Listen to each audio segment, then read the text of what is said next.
Good morning, good afternoon, everyone. Nice to see you. Thank you for joining. A couple of housekeeping items before we get started. I'm Chris Rice. If you don't remember me or if we haven't met, with WXY, we're supporting EDC on the engagement work. One change from the last meeting to this meeting is that the task force asked to be able to listen in on some of the meetings, and so when we do introductions, you'll see there's a number of people that are online as well, and so some of those folks may be task force members or staff from task force members that want to listen in and hear directly on the conversations that the advisory groups are having. So I think before we jump into anything, let's just go around and do introductions. So I'll start. I'm Chris Rice with WXY Studio, then we'll go around. Hello, I'm Nada Hassan. I'm with Bureau Happel. I'm on the planning team.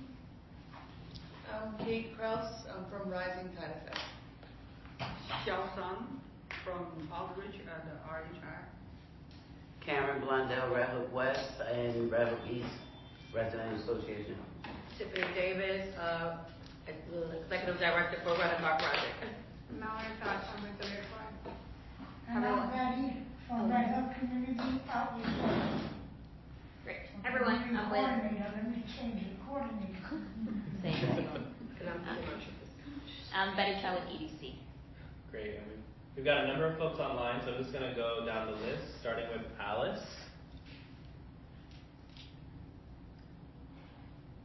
Hello, I'm Alice Shea with Bureau Happel, part of the consultant planning team. Nice to see you all today. Looking for the conversation. Great. Betsy. Hi everybody, I'm Betsy Daniel here with EDC. Thank you. Carly. Hi everybody, Carly from Market Business Alliance. Nice to see you. Sierra. Hi everyone, my name is Sierra. I'm the Special Assistant to the Senior Staff at Brooklyn Borough Hall. Great. Bruno. Good afternoon, everyone. Bruno Daniel, Director of Community Affairs for BP Reynosa. Marcus. Hey everyone, Marcus Perry. I am the Deputy Project Director at the Red Hook Community Justice Center. Great. Apologies if I get your name wrong, Josu.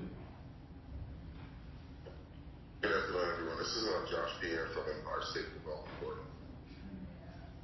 From where? Empire State Development Corporation. Thomas. Hold on. Hi everybody, Tom McMahon, working with the ILA Local 18 Board. That's the International Longshoremen's Association. Thank you. And then the other Thomas. Hey there, this is Tom Barrattini. I'm with the Shipping Association of New York and New Jersey. Great. Tori.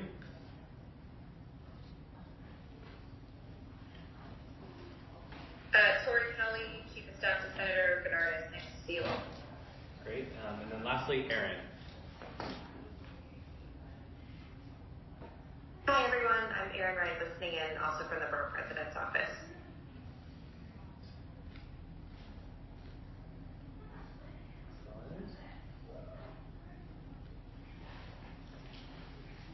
Okay, so for today's agenda, we want to spend the first part sort of just reviewing some updates, responding to some of the specific questions that came up during the first advisory group meeting, and then the majority of the meeting, the second half, will really involve sort of building out a site plan or using the site planning tool to think about what you all want to see on the site, and we'll get into that as we go through it.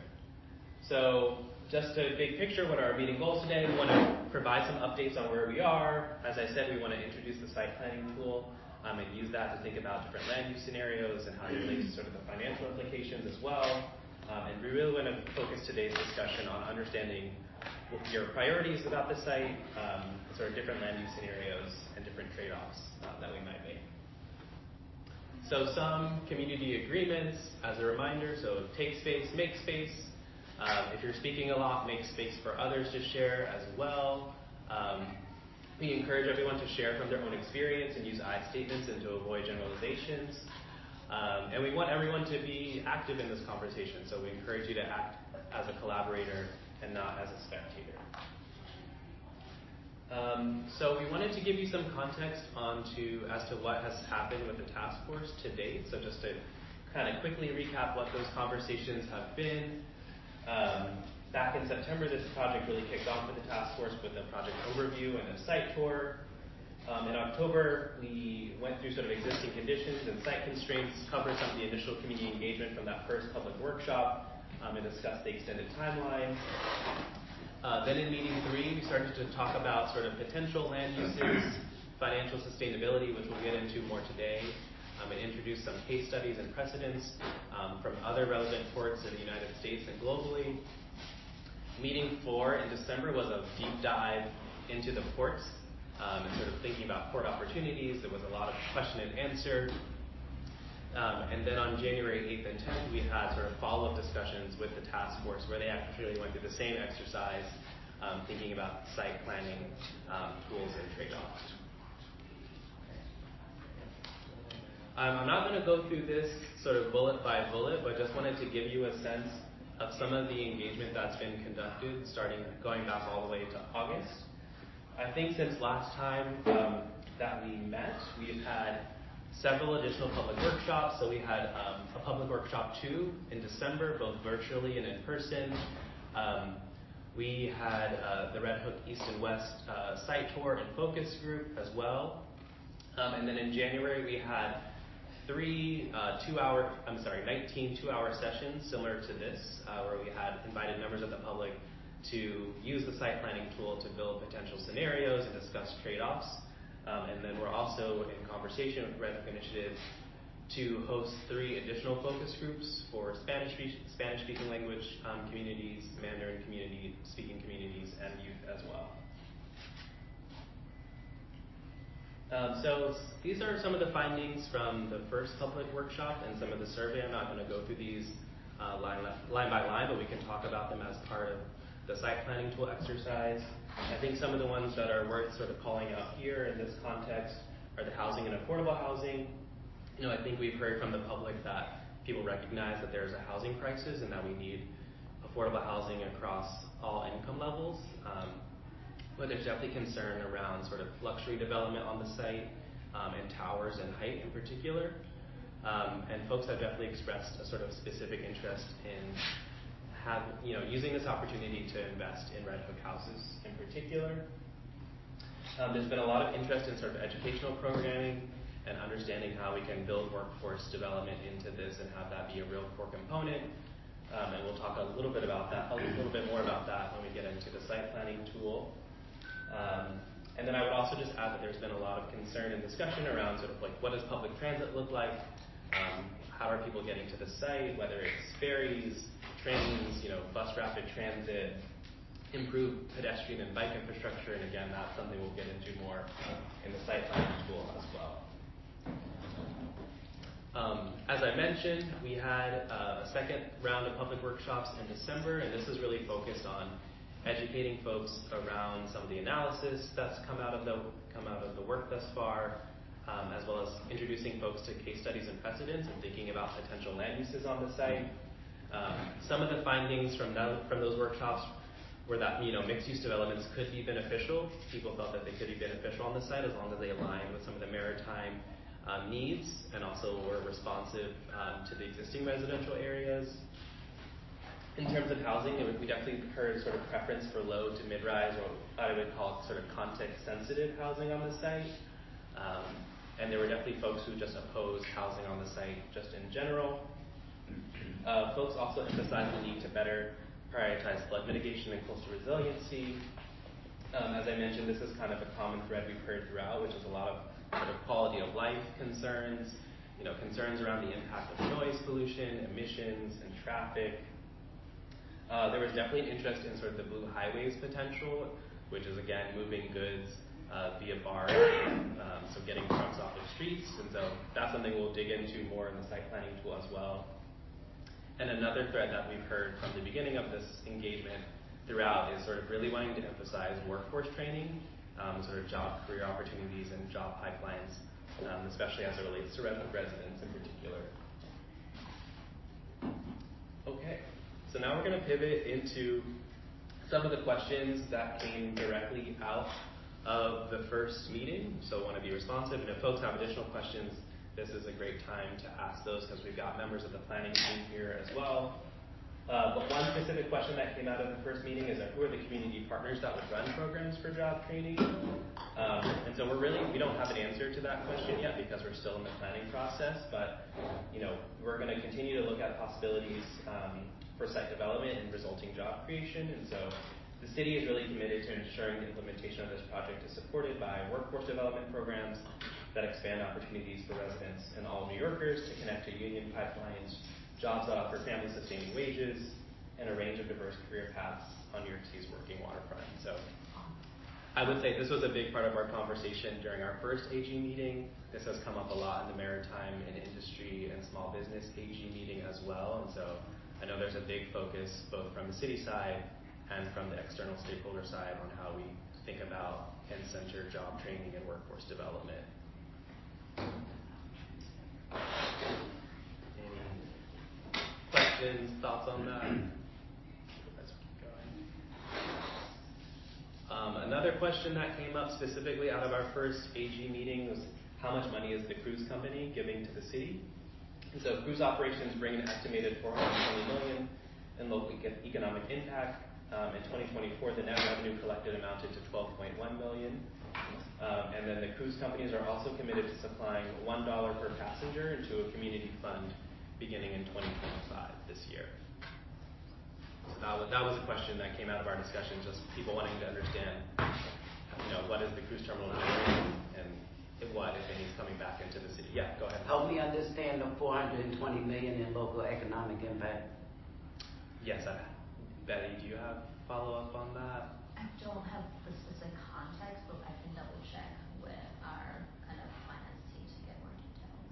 Because that's like evaluation. Is that what you're doing? Like it's understand. My guess is what is included is sort of like what economic impact is generating. So like if people are coming to the cruise, are they going to restaurants? Are they spending other types of money? And sort of generates a bigger economic impact than just what's at the site. So you're saying that right now the cruise operation, just this one in Red Hook, brings $420 million in local economic impact? It generates that much economic impact. We'd like to see a more detailed look at how that's happening because that's our money right there. Yeah. For jobs. I mean, $420 million a year. If we could get. Not a year. How long is it? You need to. Yeah, I can get clarity. Yeah, it's not clear. Please clear that. Thank you. Chris, Yeah. sorry, the community fund, so it looks like this is something that'll be set up this calendar year. My understanding is it's in process to be set up. That's right. And then the money in the community fund can be used towards what exactly? Another question for EDC. So yeah, what are the? And yeah, I guess I would also want to know who's managing the community fund as well. And also, what's the start date? Because I heard this story at least a year ago. Mm-hmm. So, yeah. Is it 2024? Is it a year? Your projection for 2025 is based off for 2024, and we're getting the money this year, or you starting the fund this year? My understanding is the fund is being established this year, so it would be the first year that the funds would be collected. But I don't want to speak out of turn for EDC. Boo! Y'all better have some money for us. We'll follow up. So I just want to recap just some of the questions from this specific one, which is a more detailed breakdown on sort of what we're calling the local economic impact, so what's being counted as part of that, and then the open questions around the timeline for the community fund, and then also questions related to sort of who's managing that, how does it get distributed to the community as well. Okay. This is a kind of more general question that came up because I think during our discussion last time, folks were wanting to understand how is NYCHA funded and what are the opportunities to sort of influence that or add funding. And so this is just some sort of general background. NYCHA funding comes from a combination of federal, state, and local sources, and some of those key funding streams are federal operating and capital funds. There's state and city funds as well. And then there are a few other programs that the city has that can tap into for redevelopment. So we have the RAD program, the Rental Assistance Demonstration Program, and PACT, and that allows for public housing agencies like NYCHA to convert from public housing units to Section 8 vouchers, which can enable nonprofit and private developers to conduct repairs. And then now we also have the Preservation Trust conversion, which is the NYCHA, the NYC Public Housing Preservation Trust. They're a new public benefit corporation that also allows NYCHA residents and developments to be renovated as well. So these are some of the funding streams for public housing. Questions?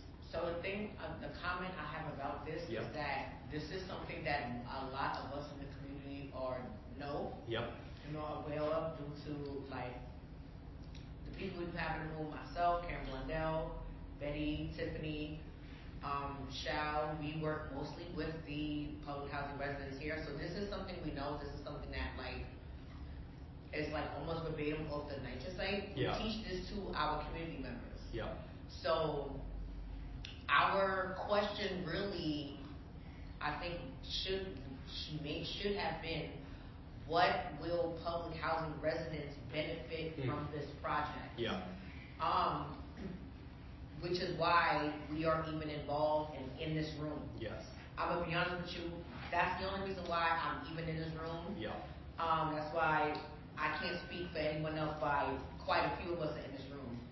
And why we have my colleague who leads the workforce work here for our public housing young adults is a part of this conversation as well. And I know Karen wants to do some workforce stuff with NYCHA youth. So, and I'm saying that to say that this cannot be a point of advocacy for this funding for this work, because this does not help, it's not too helpful for us.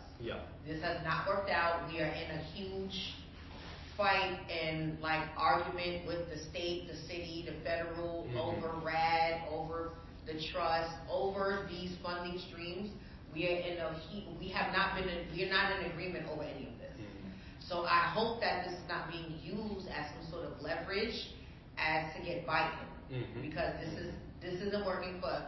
This isn't working just for. This hasn't reached our community yet, but we are having these conversations to educate our residents on this for when it comes.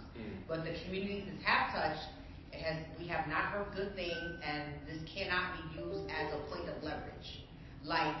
This is going on for these NYCHA residents, so this can be done, because we all are reading the emails where we're seeing that there's some talk of some luxury housing being put in this space. So that was the problem a lot of people had with even the idea of construction and development happening in that space. The reason being is that a lot of us who are in public housing, whom you listed here, we cannot get into those spaces that you're building. And we are constantly seeing buildings and projects being put in this community that we cannot get in. We don't have access. We can't even use it as community space. And I just need that clarified. This is stuff that is general. This is an operation. These are initiatives. But a lot of NYCHA residents are not benefiting from this at all. Ms. Blundell, go ahead. So I appreciate hearing that from Tabina. I will say that I would expand where it says federal operating and capital funds, and I would give an example like you did with RAD PAC and the Preservation Trust. Federal operating and capital funds goes to comprehensive modernization. So that needs to be listed there for people who don't understand what that money actually does from the federal operating capital funds. That fund is also where the vouchers come from. The project-based vouchers, Section 8, whatever program it is. I do disagree with Tabina about RADPAC and about the trust, because I actually monitor both of those. I'm on the trust board. And while the trust may not be what I feel is best for the rental houses, it is an option, and it's not just put up there. It's actual law. Both of those things are lawful. You can't get around that because that's the law. You know what I'm saying? Yeah. So this isn't speculation anymore. RADPAC is a program. It's been a program since 2008. I hated it in 2008 because it didn't take into consideration the rights of the residents. We have since worked on RADPAC, and it now does include a lot of rights for the residents. Okay. What the naysayers are saying, they're bringing up issues that at least 50% of them will never be in that particular issue. It's almost like well, what if this happens? Mm-hmm. What if you do make $100,000 a year? Mm-hmm. Wouldn't that be a blessing? Mm-hmm. You know what I'm saying? You can't be afraid of actually doing better. Yeah. So when you look at RADPAC, the only difference I see now between RADPAC and Section 9, which is stay in public housing, is the threshold. Under Section 8 RADPAC, if you make $90,000 or more for 2 consecutive years, you're out of the program. Mm-hmm. Under Section 9, which is public housing, it's a little higher. Got it. But that's apples to apples. You get what I'm saying? Yeah. That's one thing. Also, the federal operating and capital funds. What's in there is your first home ownership mortgages. I don't see any mention of that. And in context of the way you want to put housing over here, yep, near Red Hook, you have to bring in the first home ownership proposal that comes from the federal operating and capital funds. Yep. Because that's where our money is with guaranteed mortgages for people who live in public housing, can prove they work 2 years, and have a credit score of at least 550. Okay. I don't hear New York pushing that with all this liberal, democratic shenanigans that is going on. I never hear them really advocating for the things that can release public housing from its current state in the building. But I'm telling you that's on the books. Okay. And as a person of the task force, I made mention not only to you guys, but to Dan Goldman, that they need to look into ownership of public housing residents in lieu of what I just told you, hot mom. The fact that we could easily, if this young lady was living in public, just use you as an example, if she was living in public housing, she had an income, she has a grown kid with an income or 2, and they all are living in the same unit, you could easily be making over that $90,000 figure. Why should she be trapped in public housing when y'all building apartments along the waterfront? At least a percentage of those should be set aside with the mortgages that the federal government has set aside for public housing residents. So we got to be clear on who's actually leading us here, because half of the people who talking to us is talking from years gone by. They're not talking about what's happening in real time right now. Secondly, just make sure you put that in there, and then the state and city funds. I remember hearing about them funds when Marcella first got in. It was like $400 million. She dangled that money for 2 years. I would have to ask her what happened with it. But a lot of times the money that they're talking about doesn't get spent.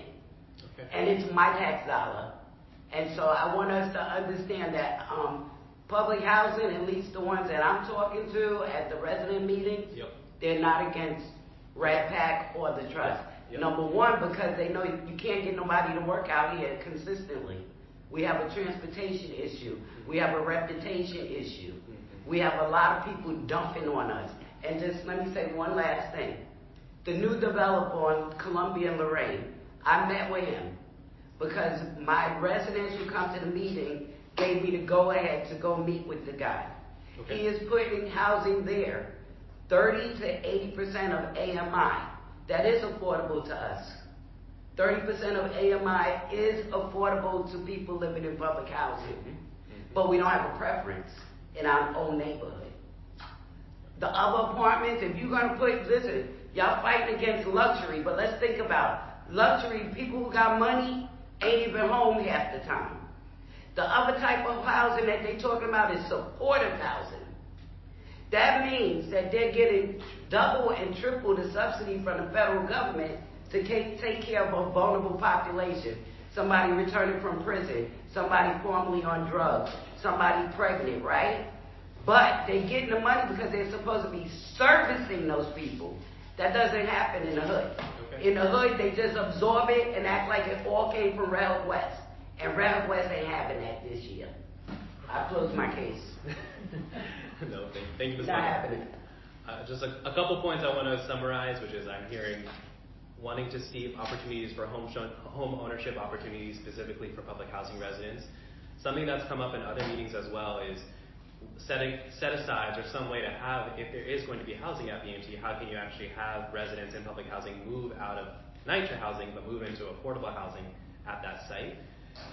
And then Tavina, I just wanted to kind of come back to your point, which is you're saying some of the traditional mechanisms for funding are not working necessarily for the Red Hook community, and so what are the opportunities to think it's about? It's not working in some of the developments that it has been practiced on. Okay. So my point was just, this should not be used as a point of leverage. For this work. Understood. Unless you really speak to more of the public of us and how people feel about these different things. Absolutely. No, because the people in this room, we teach the community about these different funding streams. So I'm just advising, I hope this is not being used. No, I don't think this was meant to say this is how it's working and how it should work. Yeah, this should be conveyed as more as a need. Understood. Out here. Okay. And we have one more idea, and that is to build on the Red Hook campus. We don't need your space back there per se. We have 40 acres of land in Red Hook West and East. So that's not our only option, Tavina. We're looking to rebuild these houses so that people can actually live here without having leaks and toxins and everything else that everybody keeps complaining about. And that means that we will probably have to build using Red Pack money, but doing a Chelsea Fulton type of rehab, which means building from scratch and moving the people around over a 12-year period to get people into new housing on the campus. Do you mind introducing yourself? Yeah, hi. My name is Alicia. I'm with the Brooklyn Borough President's Office, and I apologize for joining late. My colleague has been on the meeting, so he's caught what I've missed, and I'll be helping my class. Welcome. Thank you. Okay, so those were all the specific questions from the first AG meeting. Are there any other? We've got members of the planning team here, so if you have any other specific questions, obviously we can keep asking questions as we go, but I just wanted to make space for any specific questions before we move on to the next section. Okay, so this part is really the sort of preamble to the site planning tool, so I just want to give you some more additional context. So we talked about the site last time, but wanted just to reorient people. So this is a map of BMT. You have Pier 7 at the north end, Piers 9A and 9B, which are condemned. You have Pier 10 here in the middle, which is the Red Hook Container Terminal, Pier 11, and then you have the Brooklyn Cruise Terminal down here, Pier 12. We've highlighted some adjacent sites on the map. Those are highlighted in yellow, and that's really kind of typical in a master planning process to look at adjacent sites and to understand what kind of other potential or opportunities they might unlock. So that's kind of how we're thinking about those. Just to ground us again is the goals that the city set out at the beginning of this project. They want to support a clean and modern port. They want to try to reduce emissions across operations. They definitely talked about thinking about this site as a new mixed-use hub, a new mixed residential hub with more opportunities for open space and waterfront access. We want to think about integrating environmental justice by addressing both historic and current environmental inequities. We want to think about any development on this site connecting and complementing with the existing communities that are here today. Thinking about protecting from sea level rise and climate change, trying to improve mobility and mitigate any sort of traffic disruptions. And one that we'll get into much more deeply today is this last one here, which is thinking about supporting the long-term financial sustainability of the site. And we'll talk more specifically about what that means. So there's a lot of text on this slide, but this really outlines how the city is thinking about approaching this project from a financial perspective. And I think there's a couple top lines that I think are worth calling out. And one is that the city is expecting that any of the mixed-use development, so whether that's commercial or housing development, that would cross-subsidize the port. It would also cross-subsidize investments in things like parks and resiliency and public spaces. So that is how they're thinking about it. Is the money you would generate from housing or commercial development would subsidize those other components. And I think another point to highlight is the second bullet here where it says maritime business topside capex. I know there's a lot of just like wonky words in there.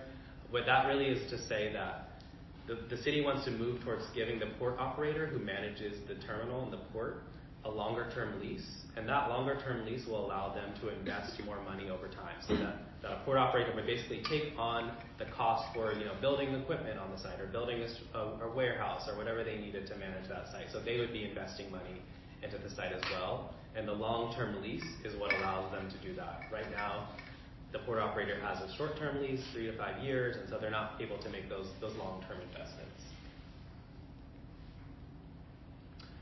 This really just outlines sort of where the container terminal in particular could go in terms of its growth. So this top one here, it's BMT is really well positioned to take on smaller vessels.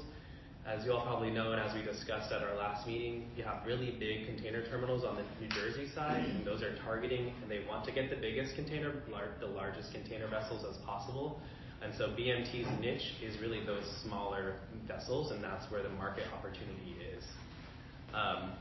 Moffitt and Nickel, which is the port planner on the team, sort of forecasted that that BMT could attract, an additional service, sort of additional goods coming through the site, and increase throughput by around 50%. So they're at 90,000 containers coming in today, or 90,000 container moves, and we could see that going up to 135,000 if the port is invested in, and modernized. And part of that increased throughput is actually through a reconfigured container terminal that has higher stacked containers overall. That's how you accommodate some of that additional throughput. And we'll get into this more when we get into the actual model, but there is actually space in the current thinking for the container terminal to get even bigger if there's more market demand than what we see today. And then this last bullet here, again, just highlighting this point that a longer term lease allows the sort of port operator to make more investment into the site.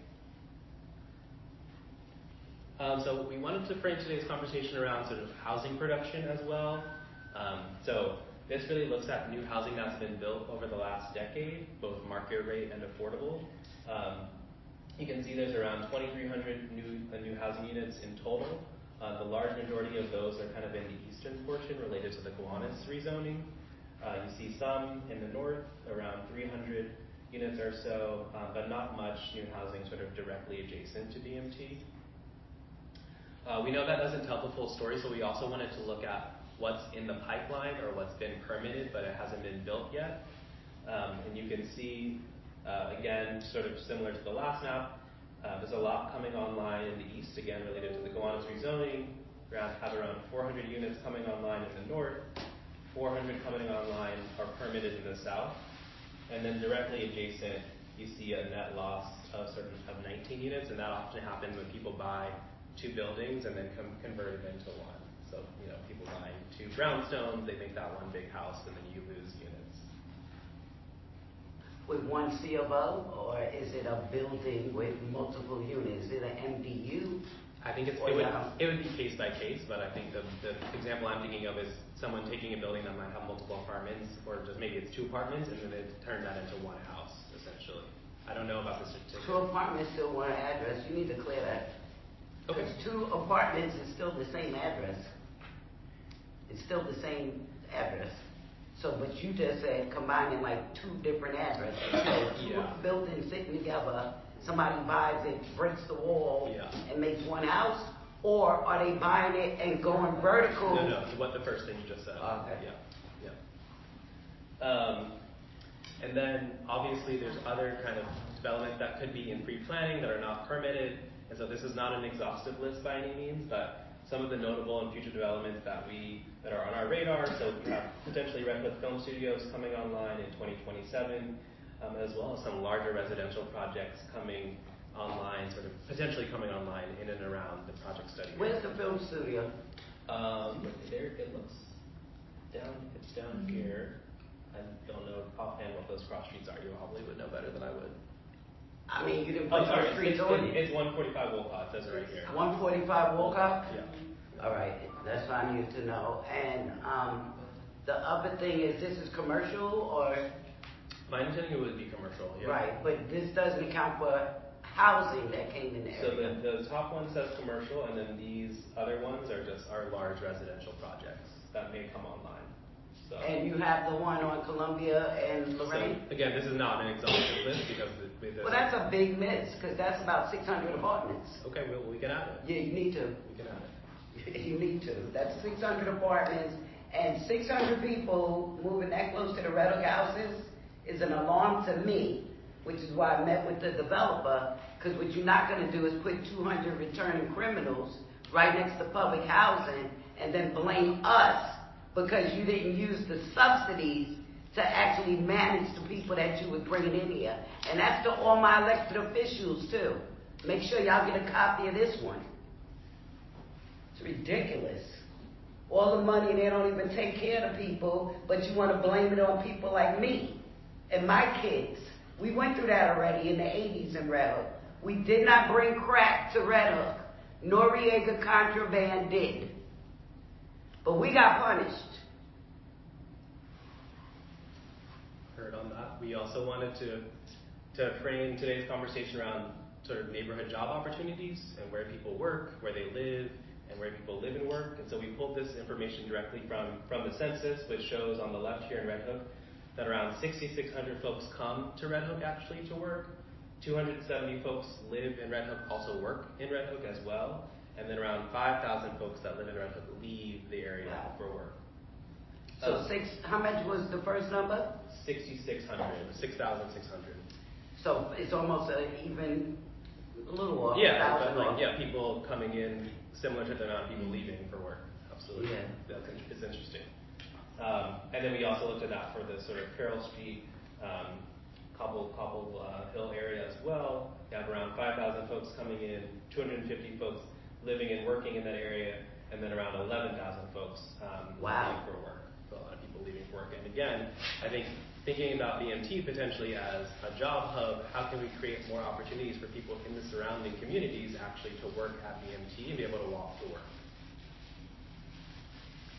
Okay, now we're going to move into some additional context. So I think big picture, we've talked about a lot of different priorities. There's city priorities, there's local priorities, there's a need for a modern port. We've talked about reducing emissions. People are interested in adding open space, investing in resiliency, trying to improve mobility. All these things are going to require sustainable revenue to make happen, right? They cost money and they need investment for this to move forward. And so the city's been looking at opportunities to generate revenue to fund these different priorities. And so we've looked at housing, hotel, and then also public dollars as well. I will say in a lot of the feedback that we heard in the public works suggestions, people were not satisfied with these options as sort of revenue generating options. They wanted to see a wider set of options to generate revenue, a more creative set of options. Just wanted to flag that. But housing does a few things.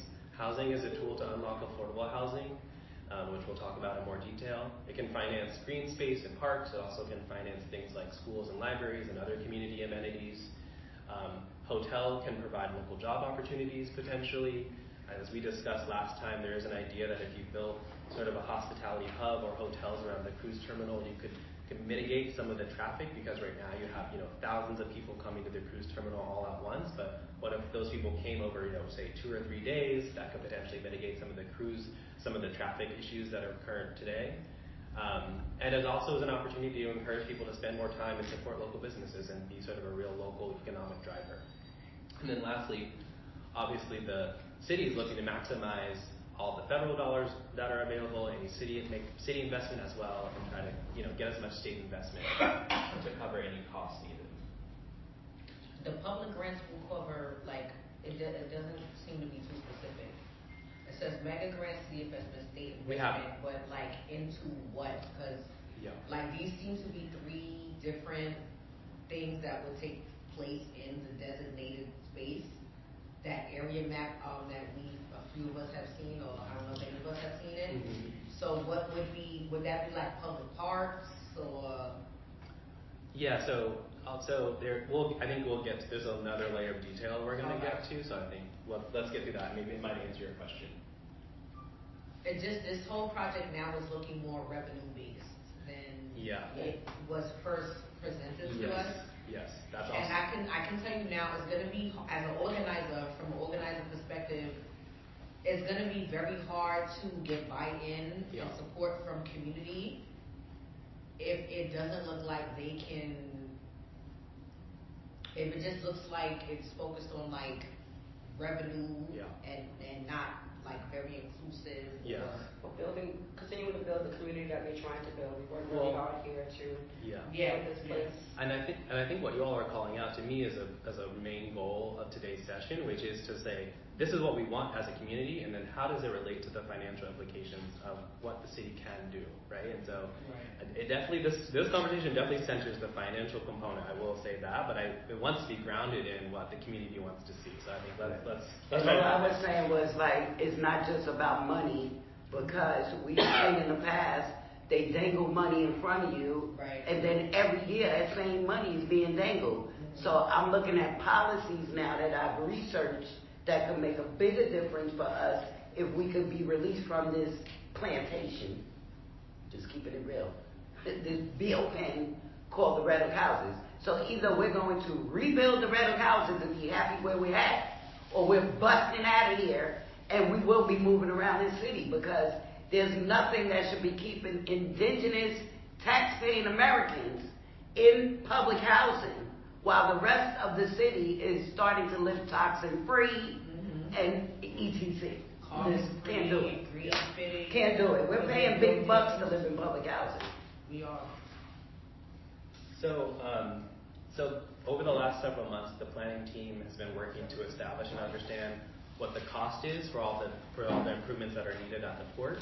And so we've broken it down into these buckets: maritime investments. So those are the investments required to modernize the port.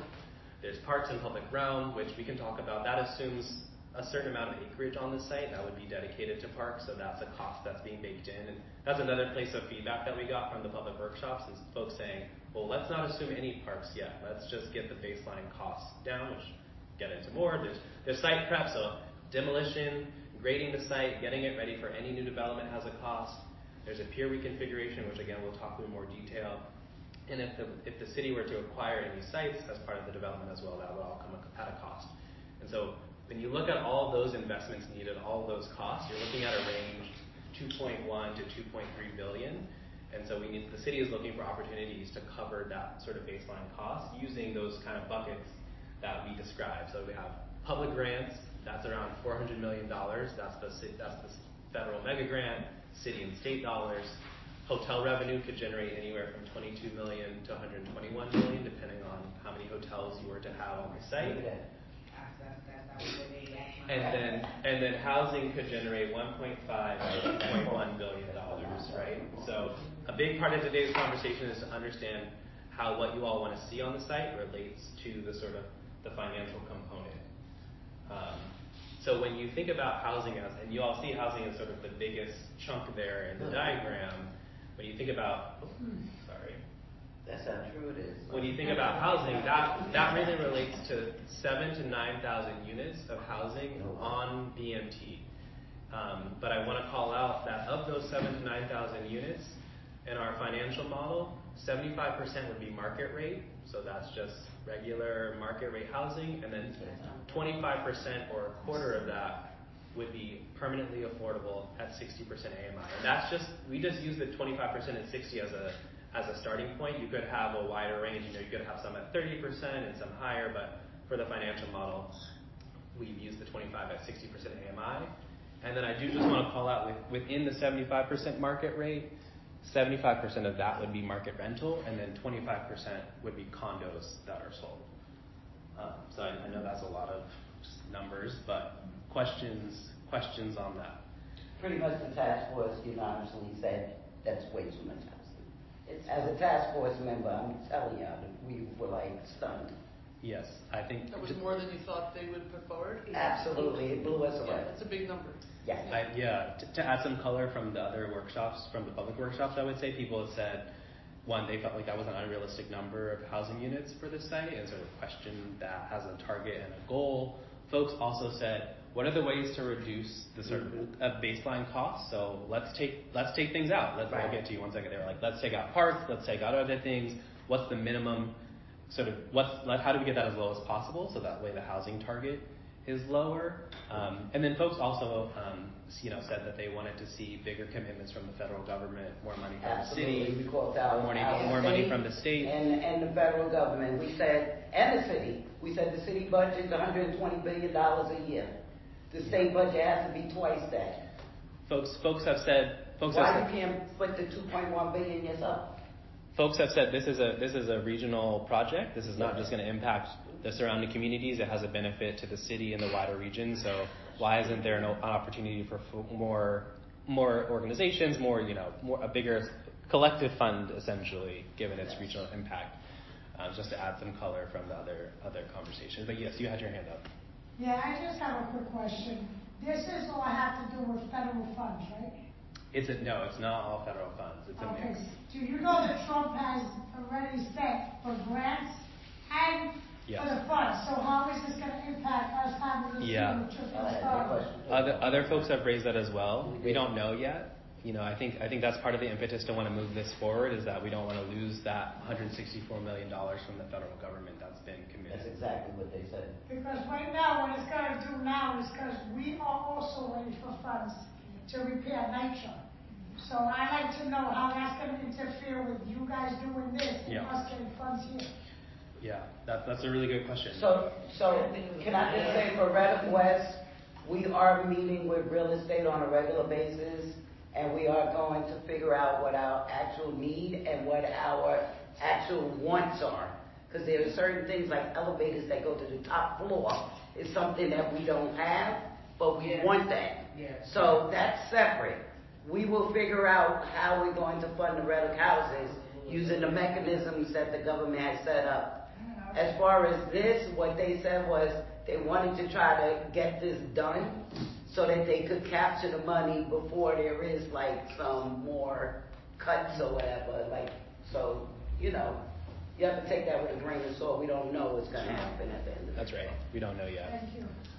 So now we're going to move into the site planning tool, so say the final parts of the presentation. Then the next hour is really going to be using the site planning tool. But we've developed a set of blocks that represent different land uses. So we have the NYCHA housing, which is what we're calling that market rate. But again, that assumes 75% is market rate, and then the 25% is affordable at 60% AMI. So that first one comes with permanently affordable housing. Then we have blocks that represent fully 100% affordable housing. You'll see when we bring it out, we have blocks that represent the cruise terminal, the container terminal, flex maritime, light industrial, commercial, hotel, parking, parks and open space, arts and culture, civic and institutional space or community space. And then we also have pieces that represent roads, busways, and greenways. And I will say, and Ms. Blondell can speak to this, but we've had people approach this in a lot of different ways. Some people said, we don't want to see any housing on this site, and they built the site without housing, right? And so the goal is for you all to create a vision for what you want to see, right? So if you don't think housing is appropriate, you don't have to do that. So I just want to say that at the outset. But there will be base blocks and then tower blocks that you'll see how they fit in together once we get into it. And I think sort of critically, for the financial component, which is there are blocks that are revenue positive, and that's the commercial blocks, the hotel blocks, what I'm calling NYCHA, or the market rate housing, and the cruise terminal. So if you add those pieces, that's going to generate revenue for the site. Well, we know there are other important community amenities that folks need as well or want to see on the site, and these are revenue negative or revenue neutral. So things like arts and cultural space, civic and institutional space. I hate that word. Which word? No, revenue negative for arts, for civic. I mean, my God. I can think that's kind of what we want to have a discussion on. Is these things cost money, right? And so. But not having them cost even more because a lot of people are not getting therapy, and arts, culture, and civic is therapy for a lot of people. I totally agree. You want people to go worse than they're doing right now. Yes. Into the nice new buildings y'all are building, that's going to cost y'all quite a bit of cost. Y'all looking at revenue the wrong way. Yes. We can get more into that. We've also heard from folks that they wanted to see mixed-use buildings as well, and so you'll see that you can have light industrial as a base and then put housing on top. You can have a commercial base and have housing on top. You can have commercial and then light industrial on top. So there is a way to sort of have more mixed use as well. And this again just reiterates the point that I made a couple times, which is that the market rate housing brings 25% of permanently affordable housing, and then we also have the darker yellow, which is 100% affordable housing. In addition to the blocks, we have tokens that represent sort of a slightly more specific and granular use. So when we get to things like the Flex Maritime and Flex Industrial, there are tokens you all can use to demonstrate what you want to see, whether that's sustainable waste management or blue highways. And then for the other land uses, we also have a set of tokens as well, which we'll just pull those out. Okay, so the last piece before I ask everyone to get up and sort of get around the site tool is the financial component. So we have a corresponding web app. So the goal of today is to sort of get through at least one, ideally 2 iterations of a site plan. And what we'll do is, as you all are discussing and making decisions, we'll take a moment to calculate the impact of your decision. So we'll look at how many jobs you've created. If you add hotels, how many hotel rooms have you added? If you add housing, how much market rate has been generated? How many affordable units have been generated? How much open space has been generated? And then also how much commercial ground floor. So we'll have a way to sort of discuss, build your site, and then pause and understand sort of the impacts, the sort of financial impacts of your decision. Also, you'll see at the top, and we'll pull it up when we get to this point, but there'll basically be a tracker to say how much housing you need to hit your target. Have you reached financial sustainability? But we can get to that. So with that, I'm going to ask everyone. Can I ask you one other question, Of course. About the battery tunnel? So what's the right of way around the battery tunnel? Yep. Is there like a location on this BMT that you can't build anything? Yes, and we'll talk through that. Yeah. Yep. Yes, but can we do it as a part of this? Yeah. So I think once we get there, I just wanted to finish the intro. So yeah, if y'all can join me, that would be great. I want to orient you, Ms. Kaluta, Ms. Baldani. We've done it a couple times, but you can join me as well. So just to reorient folks, this is Pier 7, Pier 8, Pier 9A, and 9B. We have Pier 10, which is the container terminal, Pier 11, and then the cruise terminal at Pier 12. So this is all what's there today. This is existing, and what we're going to do is we're going to swap this out with a new base map that will allow you all to place on the site what you want to see. So one thing that we've talked about during the last meeting was the mega grant. So we've talked about federal dollars. The city has secured, at least as far as we know, $164 million mega grant, which will help convert these piers, which were finger piers, as you saw, into a marginal pier. And a marginal pier has more utility for a port. It's more flexible. It's kind of what the modern standard is. So it's going this way instead of this way. That's exactly right. So the 3 he took out was like this. They're going to build a new one that goes this way. That's exactly right. In terms of limitations and constraints, it's like marginal. Other things you have to. So if you're going to have any large foundations or buildings, they have to go behind the bulkhead line, which is the red. This is the red dotted line here. So you can't have buildings out here. You can't have buildings out here. Pier 12 right here, you wouldn't be able to have a building, but anything that's behind it. So in here you can have buildings. And then as Ms. Blondell was calling out, you'll see some dotted lines, which means those are other areas where you can't have a large foundation. So here you have the DEP interceptor, which is a big sewer line. So you can have buildings on this side, have buildings here and here, but you can't have it directly over. And then same for the Hugh Carey Tunnel right here. We're just going to assume that you can't have large foundations over that. The other things to be aware of is that we've included a basic sort of conceptual roadbed. So if you can see there's this potential new spine road. And some of the ideas related to that are bringing trucks off of streets. That's something we've heard from day one. So the idea is to potentially designate this street has the new truck route. Right now, the designated truck route goes down Van Brunt, which is obviously it's a commercial street. It's where you have the bus. It doesn't make sense to also have big trucks coming down there. So you could get trucks off of the street and have a dual purpose, where this is a potentially elevated road, and so you're. So I was riding through Manhattan. Yep. I want to change my plan. I need that to start like as a ramp and go up. You don't have the tool, but I want you to look at this design, because they're bitching about the road inside of the BMT, right? But if once y'all put the housing down and we see this road, I think it will make sense if we look at it like maybe we should build some kind of loop that goes around, so only people who are actually in this area would be able to go up the ramp and get off inside the BMT. And also on the weekends when the cruise is in, they would use that route to go to the cruise terminal as well. Traffic on Yes. Street. Yeah. So I'm going to stop talking in just 1 second. The last couple things before you all should really just build out the site as you see fit is that we're assuming that the container terminal stays here. That's like really a policy decision from the city, the need for a container terminal to support blue highways potentially, which is why you have this flex maritime space adjacent.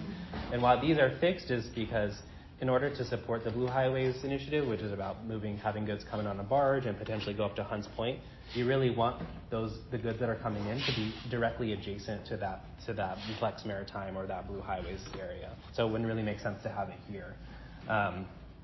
So the other sort of big decision that we've asked folks to sort of think through is the location of the cruise terminal.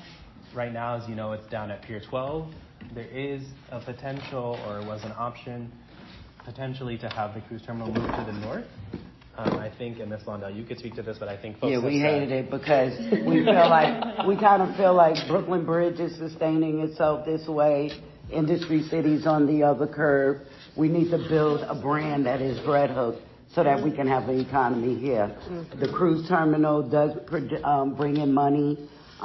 We were okay with a actual hotel over there, trying to get people to come in a little earlier and stay in the community a little longer, so that we could spend some dollars over here in Red Hook. We wanted the city to help with reduced fares or free rides to Bay Ridge or to Dumbo on the ferry. And so we were thinking about a commercial hotel rather on that end. So these are the constraints. Talk through the sort of container terminal and flex maritime. Those are assumptions we're making. We talked about the sort of right of way and the bulkhead line, but other than that, it's really an open-ended exercise for you all to think through what you want to see at the site.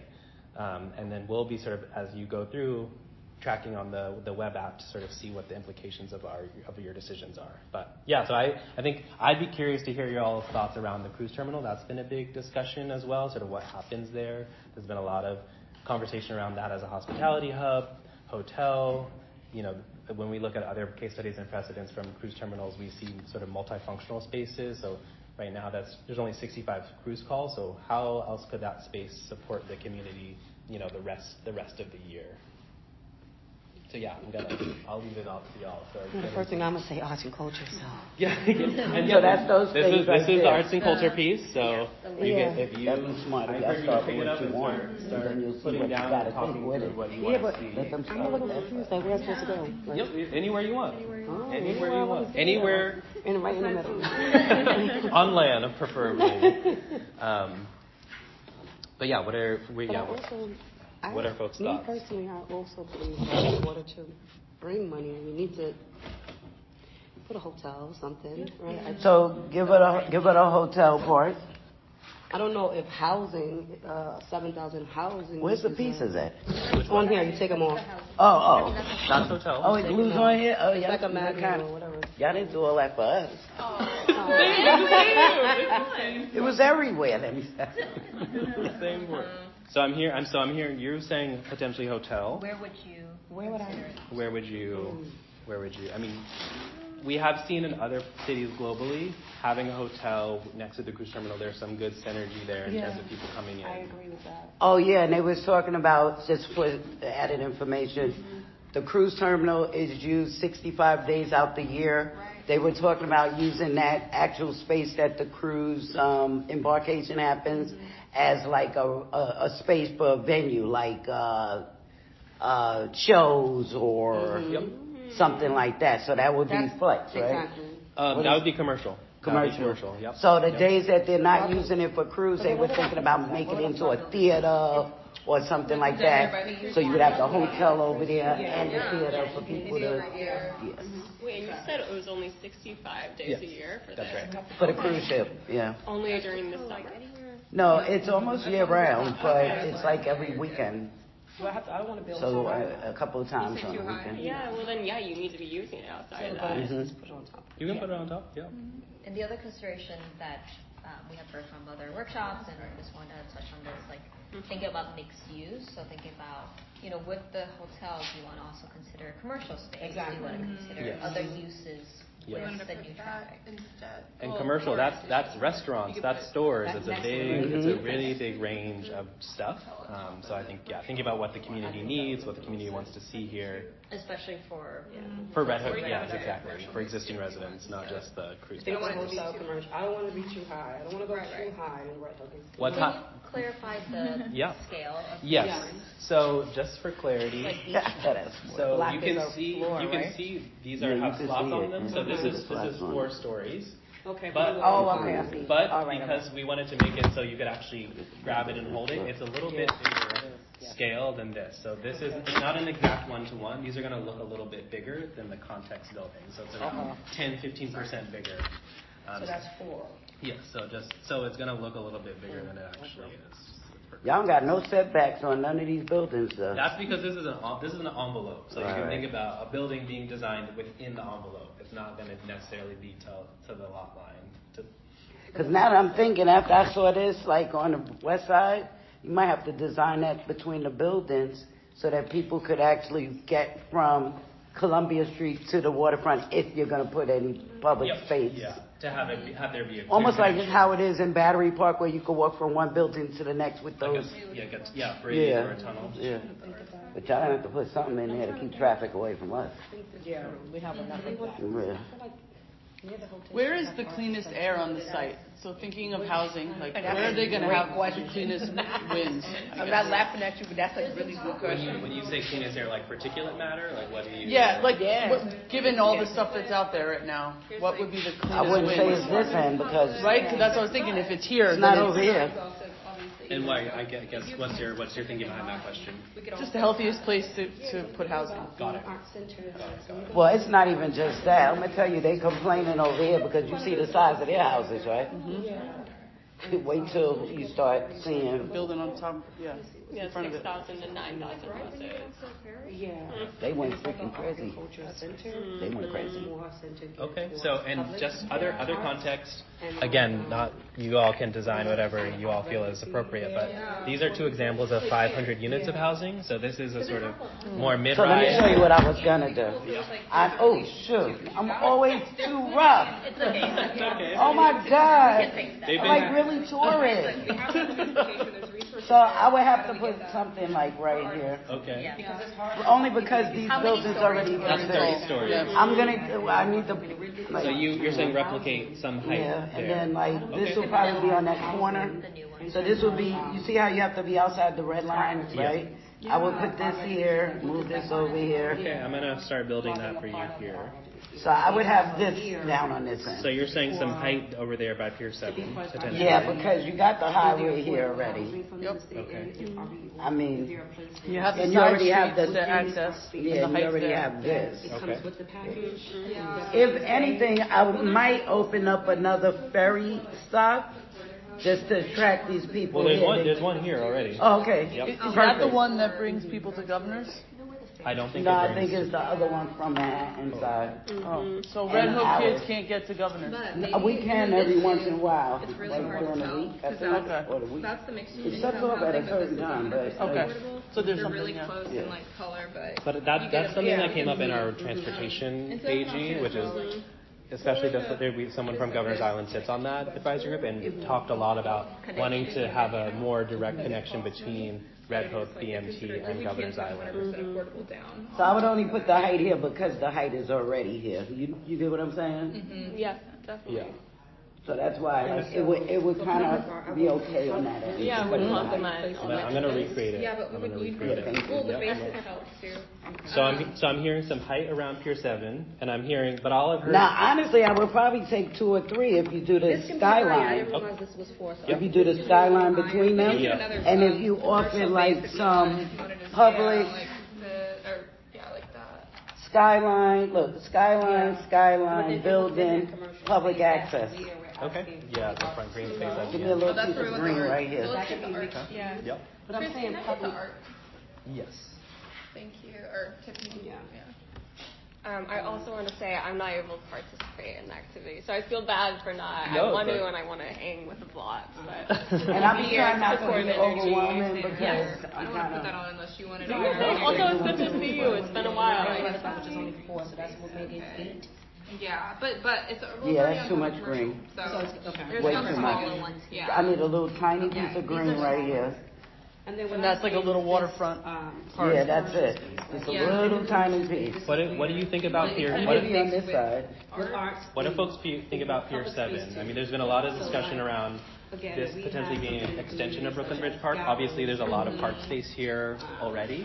Folks have also talked about wanting to see this as Flex Maritime as well, so I'd be curious to hear folks' thoughts on Given that. the piles, we're not able to build any high density. Currently, there are some warehouses on site, so it's more limited to either green space, Flex Maritime, as opposed to a major. I mean, that might help. These folks are going to be pretty pissed off when you put buildings right here. If you have just a little more park space here. You're saying, so yeah. This you can add density, but with this whole structure. Yeah, but I think Ms. Blondell was saying if you're going to add housing here, this is a nice community Can amenity. you do passive park here? Okay. Meaning like just hang out. You just hang out, you read a book. Not active. Right. Not like the other piers where No it's like basketball. Right, none of that. Okay. Just to suffice, because they are really big on wanting open space over here. We don't feel the same because we kind of feel like we have open space around Red Hook. We have the ball fields, we have Coffee Park. We have, whereas this part of Columbia, they don't feel like they have enough park space, and I get it. Yeah. Now, they have a lot of green line blocks. Oh, my bad. Where is that whole cement thing that's going on right now? It's right about... It's over here. Okay. Yeah. And these are just smaller buildings? Which and the plan is to relocate. They're leaving. Right. No, I know that. Yeah. But if we don't figure this out, because the city still owns this, they could turn around and bring something like that back here because it's as of right for a industrial area. So you got to remember that part too. If all else fails and they don't get, so we're trying to get to like a middle ground, you know, so everybody could leave a little dissatisfied and a little satisfied, because the other way is really going to be worse, I think. Yeah. To leave it like it is. And I've been living around since 1982. We need to activate this spot. We need to give this man a long-term lease. Not just because I like him, because he donates, but because I have food insecurity on a larger scale. I want to be sure that we can get in the goods that we need here. And I believe that it is, I mean, I'm a Democrat, but I cross the aisle on certain things. And that means if we need our waterfront to move things, if we have another catastrophe like California, or we need this space to be that utility closet that helps Brooklyn help the other boroughs. That's how I feel about it. The jump off. Yeah. Perfectly. That's perfect. I guess, Mallory, I want to bring us into one conversation here about the south end, because I'm just so curious. You know, you all are talking about the UPS site. Like, what is everyone's vision for that area? Maybe Tiffany, you can. Tiffany, you can talk us through. I think it's hotel. I do believe that we do need to bring in some money and jobs into Red Hook. So I do believe. Okay. For me, it's a hotel over building 9,000 units, and I do believe that we need some community space. Mm-hmm. Okay. Well, public space, and that's because people who are at the hotel coming off the cruise, there's entertainment happening, there's things that's going on, Then I do believe, again, arts and culture, being able to go to a museum, being able to see some work from things that's made even right here in Brooklyn and Red Hook, and having opportunities for, the community to vend and do different things in that space when we do holiday events and things of that nature, when we do entrepreneurship for our young people here around the arts, and then I do believe that civic as well, and just having that kind of space where we can go back and think about home economics, job trainings, and doing things of that nature. Okay, I like that. I mean, I guess I'm going to push you a little bit because mean, you've added arts and culture, you've added civic and institutional, but there's a lot of developable, hypothetically, there's a lot of developable land there. So what else are you thinking? But wait, let's talk cost. How much does this cost first? You want to run the machine? Yeah. All right. Because they have to correlate that with the housing number before they start getting like, I don't want this, I want that, I want this. Because there's a housing number that goes with it. Okay, that's going to take us just a couple minutes. Okay. Guys, can I float something by you? Sure. Just while it's up. So, I'm from Rising Tide. We're caring about activating youth, getting them comfortable around the water, and then that's going to open up access to all these opportunities being a maritime city. And so separate to this, I'm part of a group that's trying to bring an Olympic-sized pool to New York City where we can host events, but also create programming. So I did a little dive about what other cities around the world are doing who have similar setups to this. And what I'd like to appeal to you guys today is about this Aquatic Innovation Center. So all of this opportunity is underpinned by, are you comfortable around the water? Otherwise, you're not going to go on the docks. You're not going to be a part of these industries. So I wanted to share with you, maybe I'll start with what France is doing. But they have an industrial site, right? Looks a lot like what Red Hook could be. And then they put in a pool. And that pool serves the surrounding community. But this could be a way, because remember, my narrow focus is on NYCHA youth and giving them something to do and to developing opportunities for them. And so we talked about it once in a blip in that first meeting. What about a pool? Well, here's some ideas for pools and where it could sit. Now, it wouldn't just be programming like a YMCA lessons. It would be hosting world aquatic events. There's like 4 sports in aquatics. Between the hotels and the parking, this could be the center of the world for an aquatic innovation center. And so I just wanted to kind of plant that seed and see what your response is, because the group that I'm working with, we're trying to find space. And one of the places that people like is like, well, would BMT like this? And so I wanted to bring it to the community before it goes anywhere else. So here's my thought on that. We have an amazing pool here in Red Hook already that's underutilized because it's not covered. You go to Chelsea, they have a NYCHA pool that's indoor, you could use it year round. We don't have that option when we have this amazing pool right here that is actually slated for renovation very soon. So that's one thing. What I would like to see is maybe we can buy that prison barge that they need to get rid of from the Bronx, wherever it's at. And I would love to see us build you this Olympic-sized pool on the barge, and then we could use it over here. We could float it over here and let the other neighbors use it, and it could kind of be like, and it could even go over here to Governor's Island. And this is a way that we could utilize something that's amazing, but use it in a way where it's mobile and flexible enough to be used for more than just one stationary community. And then therefore not coming at the expense of more housing or more culture. I hear that. Exactly. Okay, so we got a proposal for a potential pool, some ideas around a floating pool on a barge that moves around. I would love that. That's interesting. Because they're seniors, right, in Red Hook. Where are they getting? Do they have any sort of programming? And they do. They do have a little programming there. I think they do something once a week in the summertime with the seniors. I know this year it was the first year or the second year that they started actually training second graders on swimming techniques and how to swim. I would love to see that program expanded. And that's in the school. So NYCHA is another. And maybe I'll connect you. Let me get your card again, because I do work for the Public Housing Community Fund, and maybe Those there's are some. partners of ours, so yeah. That's how I learned about you through them. Oh, okay. Yeah. So quick check-in. So you asked us to see where you all were in terms of what you've built today, which you haven't built a ton, I will say that. You've added 239 jobs.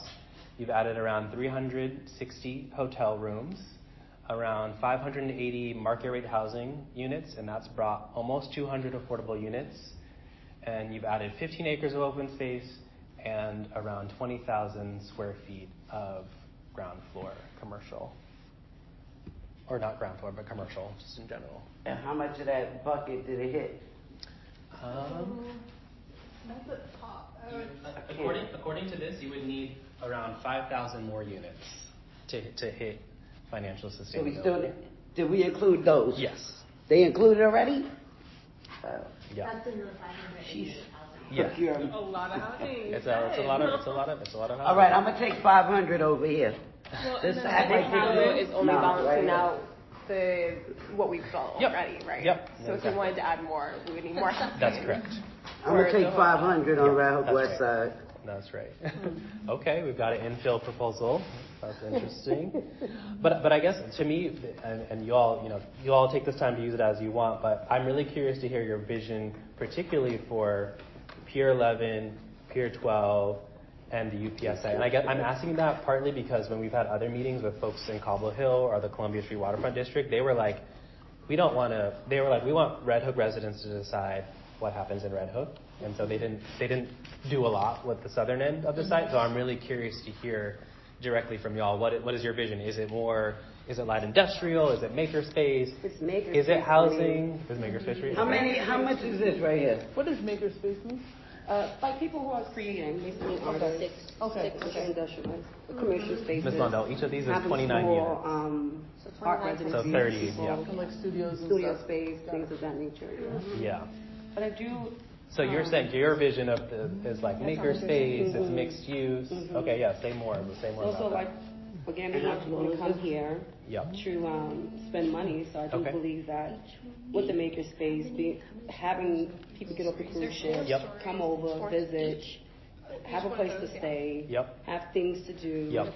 Okay. So like a real mixed use. And stay in the neighborhood and be able, because once you have all of that, then that allows them to say, I want to learn more about what's happening in the neighborhood. Let me go around, and then they start learning about the different restaurants that's here and engaging. Those ones are and I 100% believe, like, in affordable, these which is mixed great, spaces, but the they restaurant won't. that's already here in Red Hook.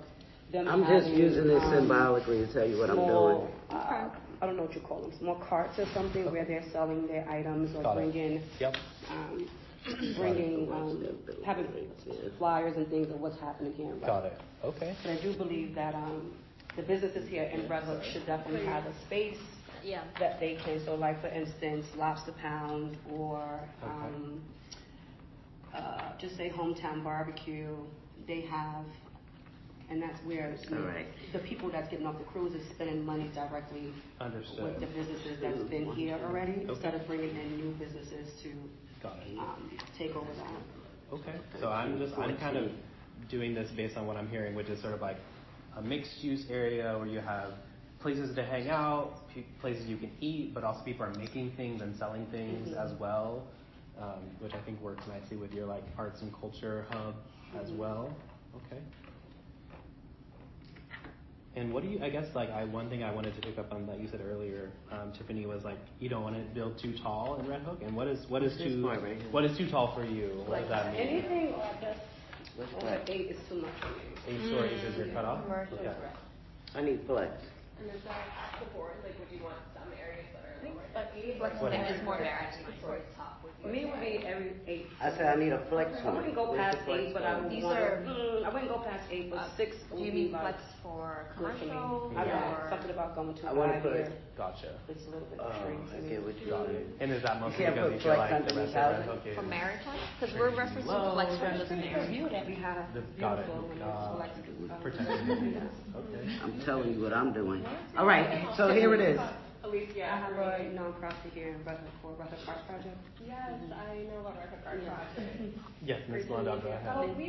So 14 times 29 is how many now? We're going to get your notes done afterwards. We're like walking the same way. Oh, that's 406, that's a good number. I like that. All right, y'all listening? Yes. So I have a conceptual and a performance that I had done by an architectural firm on my behalf that speaks about this area over here in Red Hook. So as you know, these are our 3-story buildings. They're only 3 stories and there's no elevator. This is also the same, they're bookends. In the middle is one of our 2 farms. We have 2 farms. I am proposing to NYCHA that we build like Chelsea Fulton on our farm space right here. I would have some setback. So yeah, it does look tall to this side. This is a 14-story building. This is 12. It would be just under 14 stories, which is already sitting there. It would have a setback on Walcott so that people walking down Walcott is not looking like you'll actually see the farm will probably be reintroduced on top of here. Oh, cool. That's cool. Once we build this building here in the middle, we're able to take these people out immediately and move them into a brand new building. Once we do that, we're going to destroy this building, and then we're going to put an additional setup on both sides to accommodate 400 and some odd buildings that you may have wanted to put there that we'll accept over here. And is that market rate? I mean, we could figure it out because the other part of my plan is to really organize public housing a little better. So let me start with the needy first. Right here, this is where the developer's putting the 600 supported housing buildings. I propose that we also have one, either here or here. Because once we set this up, we can take this and this out immediately and move these people. This will accommodate. This is 406 apartments. We only used up about 100, taking out the people on both these sides. So we got an additional 300 units that we can take these people and move them on these. When we do that, the first thing to build is our single room occupancy for young people. It's a starter place. It's a place where when you start getting too big for your britches, we can accommodate these public housing residents with a vocational training right in their own building. That's very cool. That's a part of you getting in that building is that you're accepting that you're going to take vocational training, something like Job Corps. And that's part of that home, bringing back that home economics and having space for artists. Exactly. Like Karen, when she used me as an example, it's actually my testimony, right? So me and my children, my son is 27, my daughter is 24. I lived in NYCHA in Vlad. I lived in Red Hook for some time, but I was stuck in houses. My BE was making over 90K because all of us were over the age. And I was stuck, couldn't have no access. It took me about 4 years to get up these, but guess what? I had to leave my son behind in NYCHA because I couldn't afford to take him with me. I mean, he was of age, but I couldn't afford to take him with me because I only could afford a 1-bedroom. So there was no space. And that's also having to leave them in housing where there's a family in the shelter that can be accommodated by the reason why NYCHA was built. Right. And so having access, having my son and my daughter have that access to something like that, then they can grow. I would also propose senior housing here. I know that's the wrong color, but once I get to replacing this side, this would be more senior housing. Why? Because I need that entrance for these ambulance and etc. to go in to the door and pick up these seniors. Remember, as I'm building this, I'm taking down buildings that were grandfathered in without elevator service to the top floor. There's no elevator to the top floor. I am petrified every time I see an 80, 90-year-old trying to get up those stairs. It gives me nightmares. And that should be the first thing. After a certain age, they should be moved down. They shouldn't even have to be that high up. So we should have some dedicated senior housing here. And then ownership. There's an ownership model that should be here. This right here on this corner is like rent stabilized home ownership units. I could see us using this side of the Red Hook West houses to actually start offering some home ownership to some residents. That's the true definition of mixed housing. Why would you, for God's sake, want to take a community that is starting to stand up on its feet after 40 years. It took me, right? And now you're saturating me the other way as if to destroy everything that we've worked hard to prove, that we're not animals, we're humans. Yeah, and it's just like, now all of a sudden they're saturating us again with, with incorrigibles, to be quite honest with you. With the supportive? Yeah. Can I ask you a question, Ms. Pardo? Which is, because I love your proposal. I think it's super interesting, and I guess I'm curious to know if any of the things you describe, apart from the infill, like the housing for like single room occupancy with training on the ground floor, is that anything you would want to see on the site? You know where I wanted it. I wanted it over at the UPS site. I wanted it down on this end. So got it. I'm only asking because for EDC to figure that out with NYCHA they don't have to. NYCHA is going to figure that out with NYCHA. So yeah, it's over here somewhere. Okay.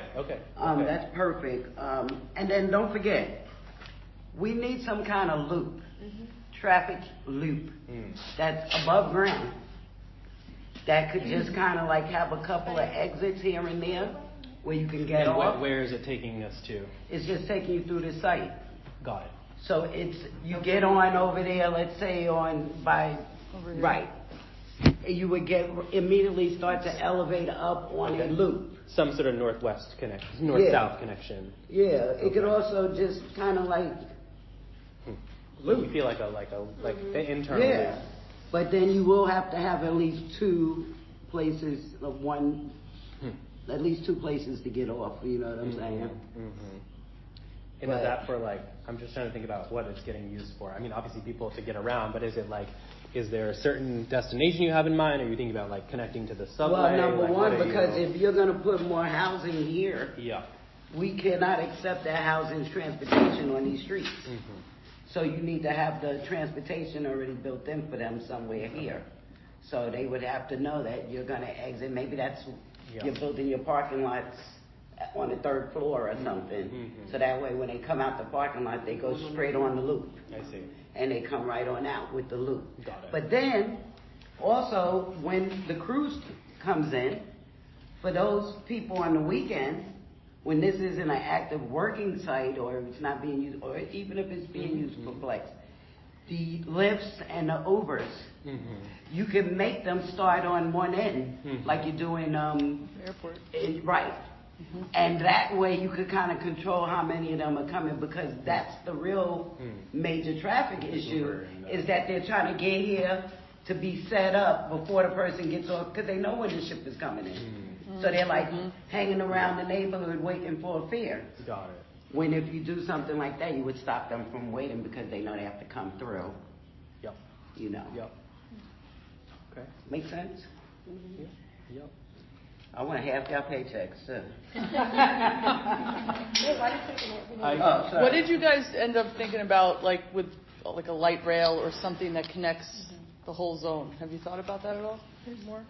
So, there's a few things that have come up in the planning work. One is kind of emphasizing the infrastructure that's already there. There's a lot of capacity that can be added to the ferries, which I know that's a specific use, and it's maybe not the same as a light rail or a bus, but I think that's something that's worth highlighting. I think the other idea with the spine road is to have different uses on different roads. So if we could separate, right now what you have on Van Brunt is, as I said, public transit, personal use of cars and trucks all going up and down Van Brunt, to sort of separate those out. You could free up this as a public transit sort of way versus having the trucks here. So I think there is an idea of sort of how do you separate some of the uses as well to potentially kind of improve speed. Folks have also raised, there's a Brooklyn Trolley Coalition that has definitely been engaged in communicating what they see. Folks have raised kind of bus rapid transit as well, or a busway potentially. So there's people have also mentioned light rail. I think folks are trying to think about strategies they can implement in the near term that are cost effective. People have also been like, is the subway part of this conversation? But when we look at how long it's taken for other subway projects to come online, it's a real challenge. So that's just some of the context around the mobility. I would say that mobility is one of the things that people feel like we need to see more of a strategy around, especially if the city is proposing, let's say 7,000, 9,000 units. So it's like, how are we really getting people to and from the site? Correct. So like I said, I'll take a couple hundred of those units over here. With or without you guys, we are going to rebuild the Red Oak houses. Yeah. Because cool. we don't have enough time to go into queue. Mm-hmm. There are a certain amount of developers that are already on the list for RADPAC and for the trust. Yeah. And that's going to take things out another 10, 12 years already. Mm-hmm. And so without other vendors and people answering these RFPs, these buildings are still going through what they're going through. I will say that we have spent $500 million on the Red Oak houses, so no developer is going to come here or architect and tell me, oh, you need to get the asbestos out the roof, because I know the asbestos out of the roof already. Already did it. Mm-hmm. Right, we spent $60 million on our roofs, and we have a warranty, and I've worked with NYCHA to put signs on our roof. You are unauthorized unless you make a phone call to the manager and she lets you on that roof, you're in violation of our warranty. And that goes for their workers and everybody. Because that's what's happening. We have all these people coming in and out who barely like us, and then you do something on the roof and we don't find out until the resident has the leak 2 months later. But it's actually being caused by some of the trades. Some of these unions and non-union workers who just don't seem to care when it's not their property. I have a property manager who takes care of this property like it's hers. And it's scary because, let me tell you, she knocking on, that lady will come to your house in an apartment, and they haven't been used to that. Even me, I said, well, I better get over in that corner a little better because Fatima coming. But you have to kind of light the fire again because we've been through a lot. We're kind of shell-shocked.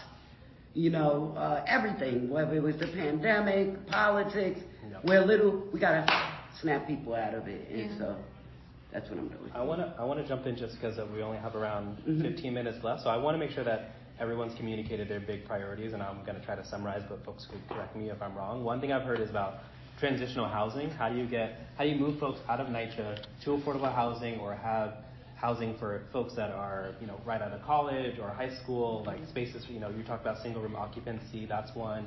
You all talked about a sort of potential trolley route or sort of just public transit route connecting north and south, maybe it's a loop.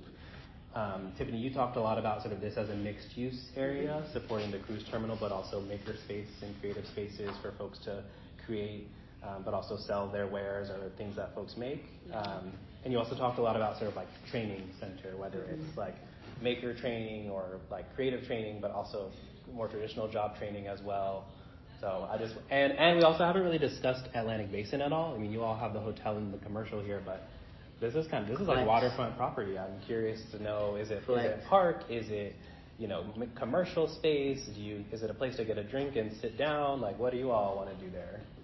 Well, and before jumping to that, we said this was both transitionary housing, right, for youth and then for seniors. Yes, thank you. Is it important for us to go and change that then to the 100% affordable housing instead of the normal market rate housing, if that's what we're saying? We can add that in. Yeah, we can add that. Please do, because I'm just throwing any color in there. I mean, the idea of what you're saying is most important, and we've captured that, but I appreciate you calling that out. Just as we're going to go. That's why I need young people. Will you pass me the 100% affordable? We have to be able to pass the torch. Oh, this is the darker yellow. It's hard to tell, but it's a darker yellow. Okay. Yeah. So I feel like a private developer is going to look at this stretch and be like, I want that, right? Because that's waterfront.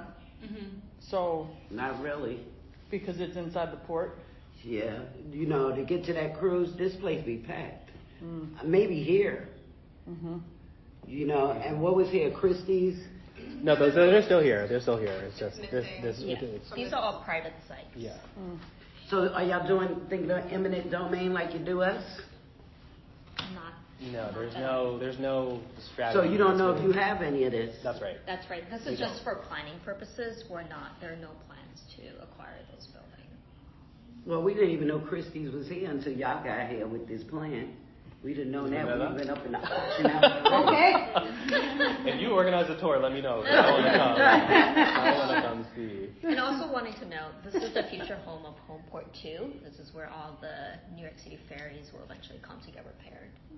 Well, that means you better have some real monitoring of your air quality because we're going to be on y'all too. Believe me. If y'all over here repairing ships that got diesel, any of those toxins and stuff, be ready for Red Hook because we use air monitoring all over this area. I think that's part of the vision for the modern port is to move towards more electrified operations and there's fewer emissions. Exactly. Yeah, but y'all didn't even take care of the shore power. Yeah. I've been on that team for over 10 years. Like, when y'all gonna fix that? That's pretty easy.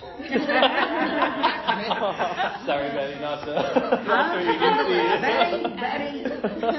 But all right, I'll give you a break today, Betty. I appreciate it. I will say just in other conversations, I think because people feel like Atlantic Basin's really underutilized. So people have said, oh, is this commercial? Is it, arts and cultural? Sort of like what is... I feel like a lot, what's emerging, at least from anecdotally from the conversations I've seen, is like entertainment, commercial. I know this is what you want, but let me tell you why we're here. Please. Because this is the youth group.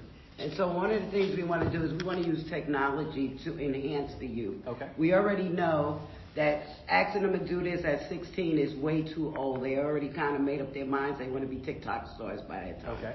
We want to go back. So you're going younger. Younger, much younger. And we want to use the Oculus devices and things like that as a part of the attraction to the young kid. Okay. So what we're looking at is we want to use these devices to actually start a cohort that we can agree we're going to give them different tastes of life. It'll be the public housing liberal arts program, right? That's really where they're going to learn from Tiffany about the arts.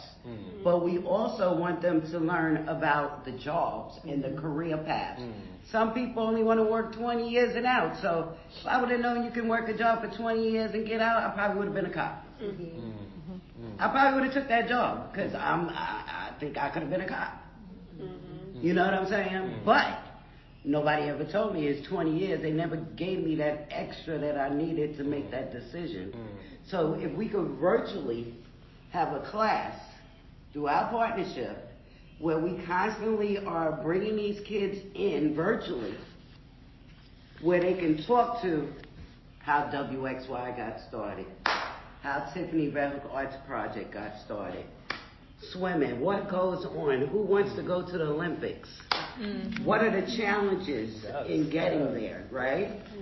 Civic engagement, like every one of those things we can touch on. We can have the ILA, a day in the life of a longshoreman. And seriously, the kid is just looking through the virtual and talking back and forth. We need to use the technology that we have. And so I have this program that me and Tiffany is working on. We want this to be a part of what we do next in regards to the NYCHA youth. Got it. Yeah. And you see that as that should be in BMT, is what you're saying. That's what I'm hearing. Absolutely. Yeah. Not just y'all, everybody. Amazon can get a piece of this too. Have them sponsor the and I have a great contact there. So, I mean, we need to do this collectively and really use the tools that the kids are using. When they're not picking up a book.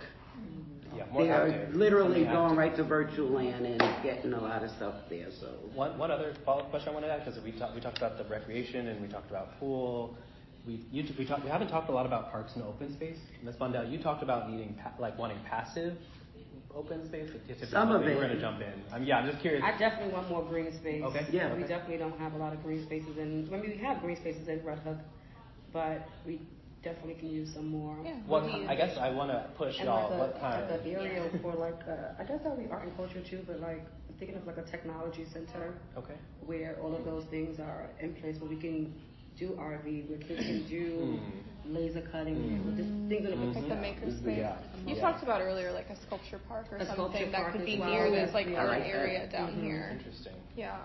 That would be outdoor public space. Yeah, because this is, I guess, want just to drill in on the open space, as I feel like people say Red Hook does have a lot of open space, but then people say they want more. So I'm curious, is there a specific type that you feel like maybe the public space that's in Red Hook you don't feel like it's well maintained or it doesn't have the right, I don't know, maybe it's not programmed. I just think like I go in other communities that's more gentrified, and they green spaces is more like it's just different. They have more things that the kids can engage in. Got it. It's well maintained. You know, right now NYCHA's under huge construction, so the only go-to is sometimes people just want another space to be at away from others. You know what I mean? That's very true. Yeah. On that note, I am working with the Urban Forest program. I just met with them this morning. We're going to be doing something. I'm going to be seeing if NYCHA Sustainability Council will partner with them to put back those 457 trees that we lost due to construction. So we have a very little bit of trees here right now, and it is going to be significant if we get another summer like last summer. It was almost unbearable last summer. Seriously, with the drought and the humidity, I don't know how. So one of the things I'm also working on is manufacturing some. At first, it was going to be shades with the borough president's office to knock off some of the sun because of the missing trees, but it's a labor cost to that because you have to have somebody who's drilling the holes, and then it's so much. So now I'm thinking about just doing blackout curtains, just buying a mass amount and having a day where we talk about tree stewardship and all of that. I would love for you guys to be a partner with me this spring, where we're going to literally be planting some trees in remembrance of some people that we've lost over the last few years, and you can pick up a tree and plant it yourself and take care of it, and maybe it can remind you of your loved one. So this is something that we're talking about doing in conjunction with Pioneer Works, which I just found out today. We'll be working on this, but again, we need to really steward the stuff that we have too, and add some additional space. But I think that in general, we have more green space here than they do here, and I get why they on the feel Columbia Street part in particular. Yeah, the waterfront. Yeah. So I can see why, especially like in this little corridor right here, they do need some more greening. I mean, it's nothing there. So we could green it like. We have just a few more minutes, I guess. To come back to the housing question. We talked a lot about sort of transitional housing, housing for emerging youth, housing for seniors. I'm just curious, like, the city's throwing out a big number, 7,000 to 9,000 units. Where do you see that fitting in, if at all? You don't hear no comments. It looks like the only place would be here, right? Don't fit there. I mean, you could do like here or down there. I mean, right in that area. The UPS site is also a really big site as well. It's pretty decent. Yeah. I guess I'm curious just to hear reactions, thoughts about like height. You mentioned nothing more than 8 What he should have stories. did was put down the 9,000. So y'all should have. You want to see a picture of it? I do, because I can't imagine it in my mind. It might be over here. Where my phone at? I'm going to show it to you right now. I'm going to go back, because we got it. But Tiffany, did you have any direct comments? 9,000 is a no for me. Maybe think about it small. But if I do think about a small amount, this community is already overcrowded, and I don't know. Yeah, apart from the target number, like where do you think it makes sense to have housing? Generally. If housing were to be on site. Who on this call? I want somebody to choke me. Yeah, that's what's gonna happen. So wait, this district down here belongs to. This is not Red Hook's district. This is Shahana's. Yeah. So they are the different city council member. Oh. Okay. And our council member is over there helping them. Which I'm not trying to say nothing, Alexa, but the truth is the light. She's down here helping them. What do you mean? Because she be holding these meetings sometime, and that's her audience. Got it. She's not reaching out to me in particular, and I'm in her district. Yeah, got it. Huh? And that's because, like, what I heard today, even, like, there's a little disconnect between the way I'm advocating and talking to NYCHA versus the way the politicians are coming in here saying that they're advocating for NYCHA. It's two different ways. Yeah. And I don't agree with them. And I'm still winning and they're not. And I don't mean to be funny about it, but I refuse to let people who don't live in public housing, who didn't care about me for decades, come and rule what happens to me now. You wasn't saying nothing during the crack epidemic, during all of the time that we had to spend here when the principal got killed. They didn't just blame the 2 guys who went to jail. They blamed every black person in this community. It was disgusting. You know what I'm saying? I'm just being real with you. Yeah. So now I'm not letting them come in with that same energy. Yeah, no way. Yeah. No way. Yeah. So again, it's a lot getting done in Red Hook. We are aware of what we need. We're having a physical needs assessment done on our development right now. We are advocating and telling the residents the truth about Red Pack, about the trust, and about staying Section 9. Whatever way they choose is the way we going. Yeah. I'm only one vote, even though I am the president. So I'm going to do the best job I can at making sure they understand what Red Pack offers, what the trust offers, and what staying Section 9 offers, and that's it. Okay. Yep. I feel like you were going to jump in. I was going to say, if we're going to put 7,000 anything, it needs a sewer line, and this is like the sewer, right? Yeah. So this kind of looks like the only space that could support that big of a vision of housing. Well, do you know about this line? No. This line actually starts in Gowanus at the north end of the canal. It's a 72-inch main that they literally, it's like a redlining underground. They literally ran from Barn Street down Lorraine Street all the way through Van Brunt Street to where you see that pump on the corner of where Food Bazaar is. That's the pump to pump it all the way back up here, through here to the Brooklyn Navy Yard. Now what I'm hearing is they will be doing some work in Gowanus at the Interceptor to take off, because I've been also in that fight for about 8 years. How dare you upzone Gowanus by 8,000 apartments, and our sewage goes from 200,000 gallons a day to 2 million. Yeah. That's what's happening. I mean, infrastructure impacts are going to be a big part of this for sure, and that's definitely part of it. That's the cost that's also baked into the site prep, as Chris showed earlier. And there's no sewer here. These were not, this a private sewer. This part, right. Yeah, so BMT had its own. Right, I think we talked, there's like a drain head that just sits there and it's its own sewer. Yeah. I want to bring us to a close because it's 2 p.m. But he said let's close. Look, this is what it looks like, y'all. So this is, I just wanted to show y'all what 9,000 apartments look like on this paper. Look, it was a lot. Everywhere, yeah. It was a lot. Tavina, you saw this? Yeah. 9,000 apartments looks like this. Yeah, we got the email.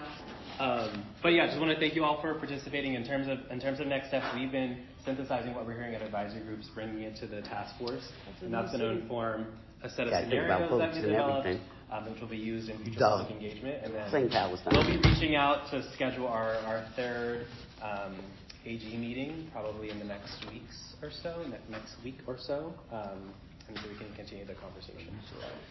Well, great. I got out of that question. meeting's over. Thank you very much. You can always share after. One more look. I know. Thank you. Thank you. I think it's you're good to hear what people's thoughts are and to share. So appreciate you taking the time as well. Thank you. Yeah. Oh, I think I got photos. Yeah, I think. That's good. Well, maybe this all looks like what happened. What meeting was that from? This probably was, what was this, like that third task force meeting? Which one? Something like that. That was in December. This was, this was early January. Okay. I know, it's all running together. But that was January 8th and 10th when we had those sessions with the task force. It is. We want to be as transparent with the information as possible. And can react. Well, how you going to take a picture? We did, yeah.